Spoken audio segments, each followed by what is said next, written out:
just divorced. Her father wants her to marry again. The girl smiles on the outside, but deep down, she feels uneasy. The family appears harmonious. Actually, everyone is weirder than the next. She must sit on her older brother's lap at meals, right in front of the family. He hugs and pats her head openly. Her father pretends to care about her, but uses her as a tool for political purposes. Only the second brother seems normal. She divorced less than 3 months ago. Shouldn't someone care about her feelings? After all, she's the strongest knight in the South. Every family benefit is gained through her marriage. It looks terrible. Yet her father ignores her words. But the main character is not foolish. She acts obedient only to survive, just to stay alive. The girl is named Lucy. She entered this novel 3 years ago. Her father is the powerful Pope. The Pope's daughter is seen as a beloved princess, but in reality, her mother was pregnant before marrying the Pope, so there's no blood relation. She's used for political marriage. Naturally, after so many fake marriages, she became infamous as the villainess, but nobody expected her final marriage would become a disaster for the whole family. At this moment, Lucy hesitated briefly. Her brother came close behind her. The touch made her skin crawl. She felt disgusted and resisted inside. Though not wanting at all, she still pretended to agree. Parents praised her for being obedient. Her brother kissed her forehead gently. Lucy spat out her food in disgust. Everything was eerily similar to her previous life. Annoying glamorous feasts. Adopted by upper-class society. Every foster parent had their own lover. Second brother addicted to substances. Older brother is gentle outside but twisted inside. Only his sister brought warmth. Yet at 21, she chose to log out of life. Similar experience in 2 lives. Different identities. The only way to survive is to act naive and innocent. Otherwise, punishment is severe. Her current marriage partner is known as the nation's pride. Also the king's favorite nephew. Famous in the north for his presence. And very handsome. But this handsome man is known for being distant.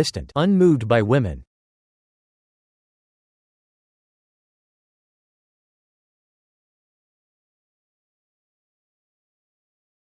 He poisoned Isuke's sister himself, and his family logged out because of Isuke. Lucy sat by the window, wondering what to do, as long as she doesn't poison her husband's sister, and gets along with Isuke. Maybe the ending will be different? Her brother walks in. He seems caring. Who knows? You'd really think he's a good guy. If you're unhappy with the marriage, tell me. Lucy rolls her eyes. Could she really say it? If she does, she might get beaten.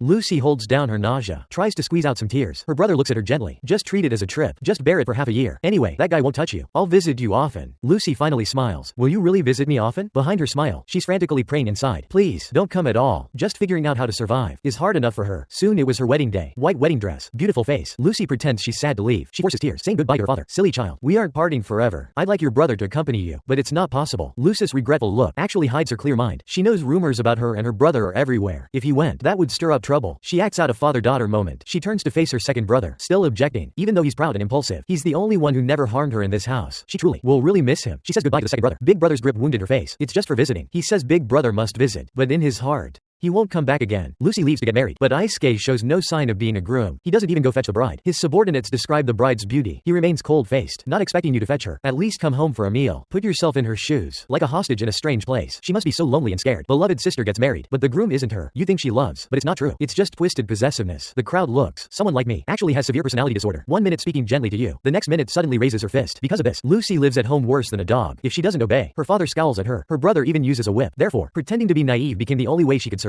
After marriage, facing her emotionless husband, she gets used to acting like this. When her husband doesn't pick her up, she just walks back herself. Luckily, her sister-in-law is easy to get along with, though she's also a cold beauty. She fulfills Lucy's requests, just sat down, and already wants Lucy to take charge of the household. Lucy was shocked. Such a big mansion. Is managing it so casual? But how can a naive girl like her run the household? After refusing Irene, she hesitantly suggests, can you just call me Lucy? Though saying that sounds useless. She's alone in a foreign country, confused and scared. It'd be nice if someone was close with her. Irene readily agrees. Lucy excitedly grabs Irene's hand, very grateful, but her sister-in-law calmly pulls her hand away. No need to be so cautious. Too much politeness easily causes misunderstanding. Basically, stop pretending. Show your real self. Facing such direct, unwelcoming attitude, Lucy doesn't get angry. She never expects people here to treat her kindly. Her goal is just let them know she isn't a threat.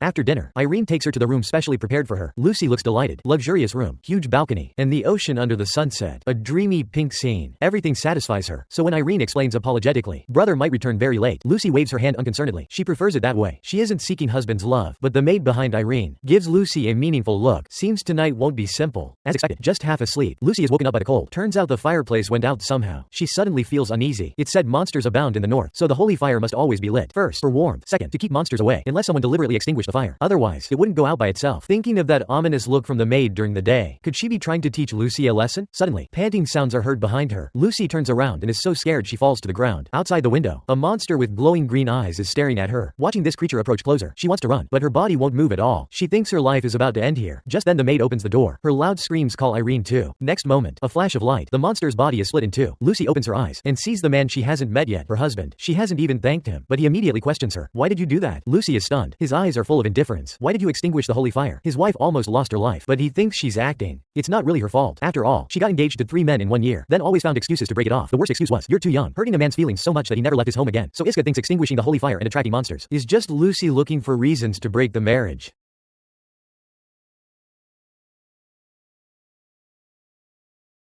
She just didn't know the northern environment. Lucy is suddenly moved to tears. I really love you. Irene. She takes the chance to stick close to Irene's back. Explains. It was too cold, so she woke up frozen and found the fire out. But Iska doesn't believe it. You mean someone planned this? Are you talking about me? Or my sister? Lucy expected her husband wouldn't like her, but didn't think it was this bad. She quickly says she was just confused. Next second, she starts crying. I promise nothing like this will happen again. Maybe he can't stand seeing women cry. Iska turns and leaves without asking more. First day of marriage. Such things happen. Still, Lucy remains determined to win over her husband. She dresses up carefully, grabs a fruit basket and heads to the training ground. Since her target is her husband, to survive, she needs to know his preferences. Try to spend more time with him. Act as a naive, sweet girl. That way, when Irene is harmed, people won't suspect her. She sneaks behind a pillar to peek. A voice behind her makes her jump. Who are you looking for? She hesitates, trying to explain. Huang Mao recognizes her immediately. Turns out the man was part of yesterday's groom's team. He hears she's here to find her husband. Huang Mao is astonished. After all, everyone knows Yiski's temper, but since she's here already, she still shouts for him to come out and see his wife. Immediately, Yiski's angry voice comes from inside. Lucy hides behind the pillar, breaking out in cold sweat. Showing up like this, will it upset her? Could she be agitated by the sudden visit? Soon, Yiski steps outside. What are you doing here? Lucy stammers for a long time. I was worried about you. After what happened early this morning, I wasn't feeling well. She doesn't finish speaking. The man turns and waves his hand. Since you see I'm fine, just go home. Lucy quickly follows. She grabs the corner of his shirt. Wait, but he reflexively knocks the fruit basket from her hands. No way. That's my bonus equipment. And up north, fruit is really rare. She hurriedly crouches down to pick up the fruit, but the man questions what she's doing now. His angry tone makes it seem as if she is the one at fault. Lucy holds back her anger, apologizing, but he looks down on her.